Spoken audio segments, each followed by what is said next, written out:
Yeah, no, that's fine. All right, I think we're live. Let's check.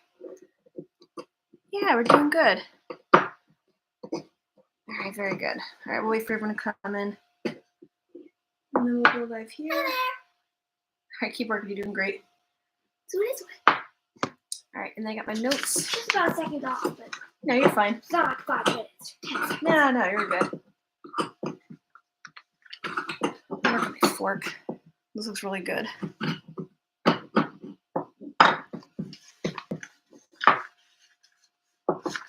All right, so we'll get right to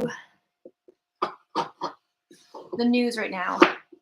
And basically, we're going to be talking about food supply issues that we're having and actual solutions instead of just talking about it and then not really having a way to deal with it. What I'd like to do is basically share with you some notes that I've taken down and then share it with you guys, depending on where you live around the world, what you can do based on weather, politics, all that fun stuff. So, like right now, we're working on skills. This is one of the many skills that we've been doing. It's DIY projects, it's hands-on stuff from gardening to wood carving, as you see right here. So, like tonight, I'm working on my fork. So here is a piece of wood we're working on. It's basswood, and we're working with beaver craft tools, which are really sharp and really efficient. Like a beaver's teeth. Yeah. Maybe that's why they named it. Exactly. So the first thing we're going to go over with the food news is, are you ready to eat less beef? Now, there's an article I saw that talks about the worst drought in western half of the country in over 1,200 years, and it's forcing countless ranchers to reduce the size of their herds. As a result, beef production is expected to decline some 7% by 2023. And the persistent drought conditions throughout the western U.S. have decimated grazing pastures, which causes cattle farmers to spend more money on supplemental feed. Although recently, in areas of Montana and Wyoming, for example, a ton of wind and rain have come through, and it looks like they actually may come through with cutting their own grass and hay this year to feed their own cattle, which is going to save them tens of thousands, if not sometimes hundreds of thousands of dollars based on the size of their herd. So there is some good news there. But just like the news with the beef production and some people actually declining, some of the numbers are looking to decline by 7% for the cattle numbers, and prices are expected to increase to record highs. Now, what you can do is when you go shopping, obviously buy a little extra. You can vacuum seal it, put it in the freezer, make sure you have a good generator in case if and when power outages do happen. You can also pressure can your meats. You can pressure can extra chicken and beef. You can freeze certain meats as well. You can get really creative with however it is you want to store it, depending on if it's just you or your family or an extended family, depending on what your plans are. So now's a really good time to figure out who you want to work with, what your plans are. Do you want to fill a whole entire freezer or get a family and friends in on that? You can do that. So there's good information right there to keep a heads up on, especially with the drought and crazy weather that we are experiencing. Number 2, the extraordinary drought in the western half of the country has also had enormous impact on the winter wheat harvest. We've talked about this for many years now with the crazy weather. It was 8% smaller last year, and so that is going to be less bread and pizza go around this year. In fact, the first survey based on projection of this year's crop, the U.S. Department of Ag, in its May 12th crop production report, forecast winter wheat production this year at 1.173 billion bushels, down 103.8 million, or 8% from last year's numbers.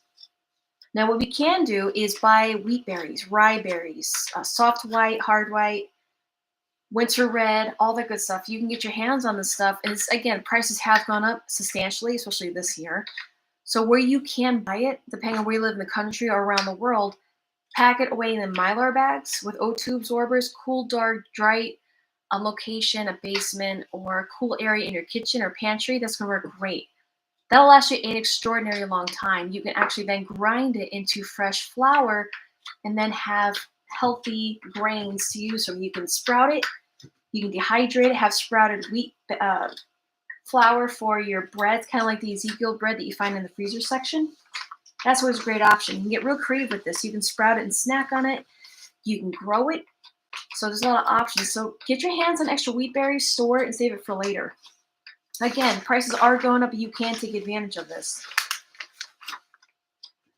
All right, where are we? Number 2, number 3. It says, thanks to the extreme bizarre weather conditions, spring planting was way behind schedule this year in many parts, especially in the Midwest. Farmers in parts of the Midwest are behind their usual schedules for spring planting because of wet conditions. According to the latest ag report, 49% of corn acreage has been planted in at least 18 states surveyed, compared to 78% this time last year. 30% of soy acreage compared to 58% last year.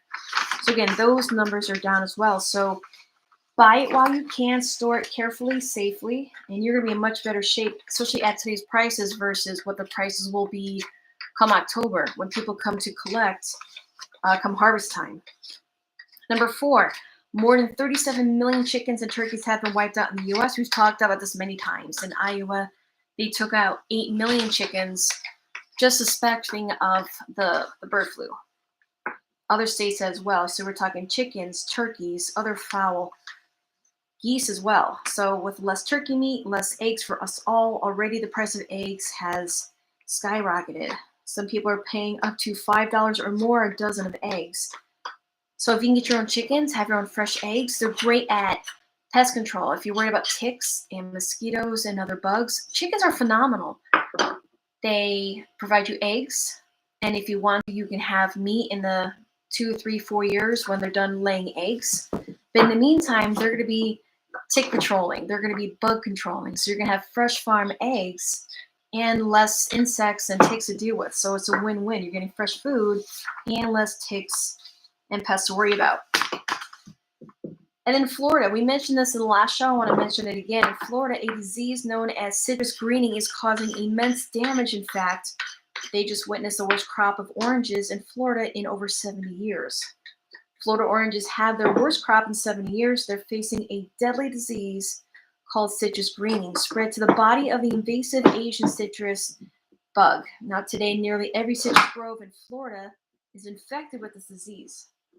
If an orange tree were to remain untreated, though, the disease would block its ability to get nutrients and kill within a few years. So farmers are scrambling and working really hard to treat as many trees as possible. They aren't taking any chances. They're basically trying to cover as many crops as they can. Now, collectively, this does represent a serious threat. Now, what we can do, again, is plan ahead, plan accordingly, work together.